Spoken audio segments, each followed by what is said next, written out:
Hi there, welcome to my channel. Today I'm going to be talking about the Dyson V11 Torque Drives. I've got two here, and as you can see, this one's picked up a lot of stain across here.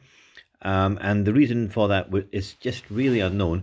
There's been a lot of talk about it, and people say, well, you must have sucked something up which was wet, and yet people who live in dry desert countries still get this staining. Where does it come from? We're not too sure. Wherever it is, it doesn't really matter, because these vacuum cleaners will work in a variety of different scenarios and different environments. And the fact is that some pick up this staining and some don't. But has anybody come up with anything which is tried and tested to say, well, this is the reason? No. So it's all speculation just now. But in real life, what happens is that you're getting this staining. Now, some people were suggesting this wet carpet, so I tried it on with this.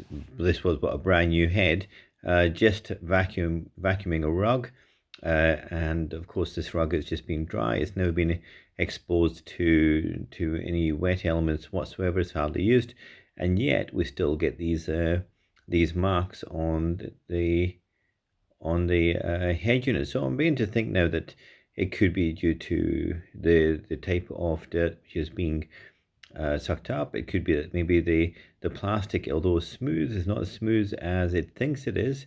And again, this is a very, very plausible explanation. There's many different reasons why we're getting this, but in real life, this is what's happening. And if you're Googling this up, then it's probably happened to you. So the solution, which I tried on this one, was basically to open up. The solution I tried was open it up and then coat this plastic here with a Teflon coating used for cars. Now, that has made a slight difference. As you can see, it's a lot cleaner because the dirt and dust just refuses to stick to it. So this is being used equally as much as that one, and yet this one seems less resistant, more resistant to actually picking up dirt and debris. Now, that means that the simple answer is basically open them up and coat them. However, here comes the problem. So I've opened up a lot of things. I do a lot of mechanical work and electrical work, and what I found was, although it's quite easy to open up the unit, it's only about maybe 15 screws, etc. And if you are going to open it up, really make sure that you draw a little diagram and ensure that you put the same screw in the same place.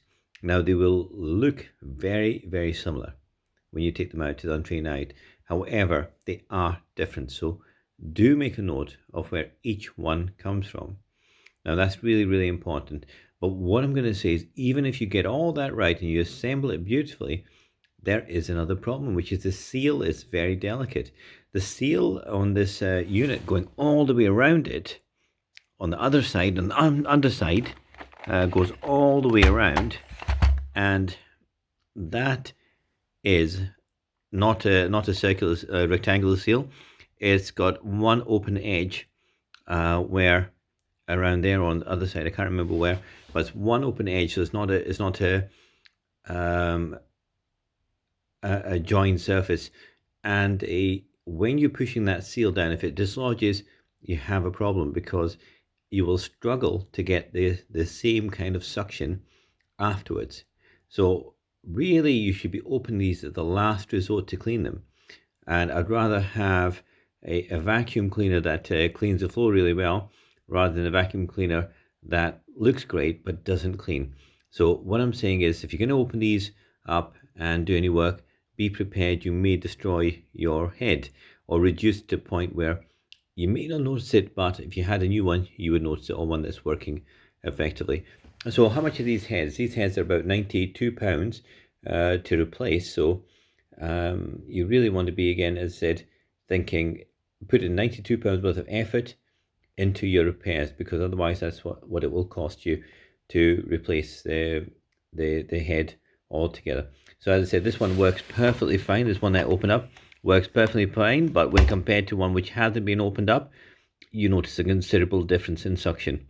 Okay, so as I said, just be wary of that, and be very careful with your changes that you're doing. Okay, I hope this was useful to you guys, And another pointer is that to look at my video on removing dust from the Dyson V11 using a compressor, and that's actually one which is very interesting to watch. Take care, and as always, please subscribe.